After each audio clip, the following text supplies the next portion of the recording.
And then keep that applause going for Bryan Kett. Come on.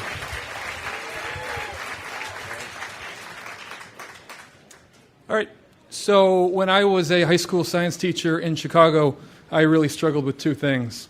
It was getting my students to participate, and it was affording my rent. And it was during one of these really economic low points that two of my best friends, Ryan and Jory, got engaged. And, you know, it's the Midwest. You know, that's what happens there. No one was surprised. And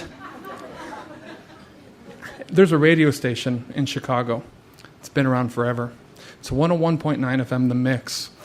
And The Mix is the kind of station that plays Michael Bublé, but not just around the holidays.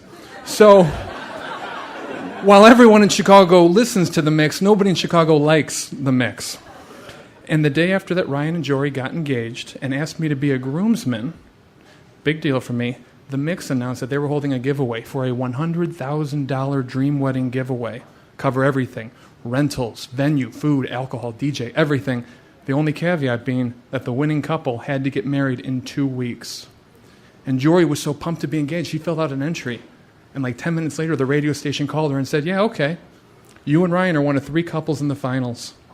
And the next day, each couple's picture is going to be put on their website, and whichever picture gets the most votes in a 24-hour period would win the wedding. Simple as that. And you could vote as many times as you wanted, but to keep people from sitting there just clicking over and over and over again, voting required like refreshing the page, going through a whole series of sub-menus. So at its fastest, you could vote in about a minute's time or so. And so as a young couple in love, Ryan and Jory had a chance at something beyond their wildest dreams. And, you know, as a very poor groomsman, I had a chance at a free tuxedo rental. And so I told them that I would do whatever it took to get them to win this wedding, even if it meant pandering to my students and getting them to do something which they never wanted to do. But this mattered. This was more important than our lessons on mitochondria or whatever we were doing that week. So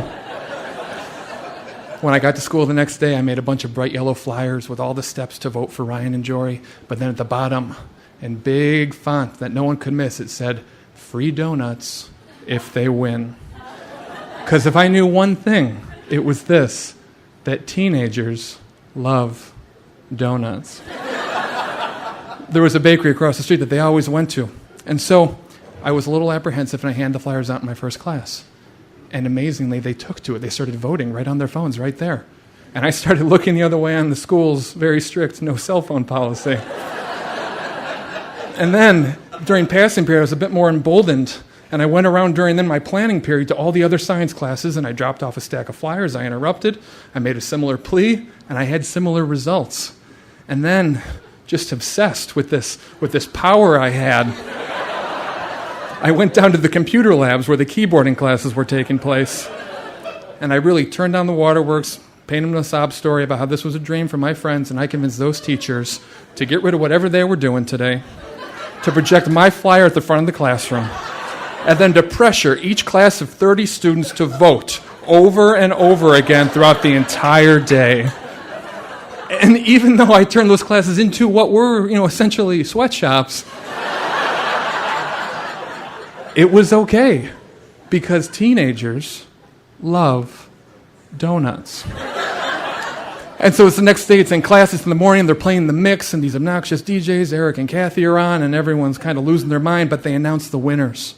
In 24 hours, for all 3 couples, 100,000 votes had been cast. And Ryan and Jory had 60,000 of those votes. And my class lost it. And my phone started ringing, and I ignored the cell phone policy again, and I went out into the hallway, and it was Ryan and Jory, and they were crying. They were so overwhelmed, and I was so moved. And I went back to class, and I was so moved to see all my students who never wanted to do anything, so happy about having rallied around a couple they didn't even know, in the name of love. And then I realized that my students were talking a lot about sprinkles, Bear Claws and Boston Cream, all the favorites. And I realized this was also true for the 24 other science classes I visited, and the entire technology wing and all those classes. And so later, walking across the street to the bakery, I kept trying to do the math in my head, and I thought I was doing it wrong, but unfortunately I was doing it right. And when I walked in and ordered 30 dozen donuts from the man behind the counter, his head just exploded. And then I took all of them. I took them in the case and in the boxes and in the oven. I mean, even the donuts waiting to go into the oven. They were all mine. No one else in there was even able to order. I ruined a lot of people's mornings, but not as much as I ruined mine, because the total came out to be $300, which is twice the amount of money that I would have saved on my free tuxedo rental. And it was all my fault for letting this obsession with influencing my students get the best of me, winning for my friends. It was too much. And so, as promised, 2 weeks later, Ryan and Joy were married in a very lavish ceremony in downtown Chicago. And as a groomsman, I stood up there with them and took in the room. And it was really amazing, because even though it was last minute, of the 200 people on their guest list, 198 had made it, flying in from all over the country. It was amazing. But what was more amazing was the fact that while everyone in that room thought they were there because Ryan and Joy loved each other, which was true, everyone was really there because of a different love altogether.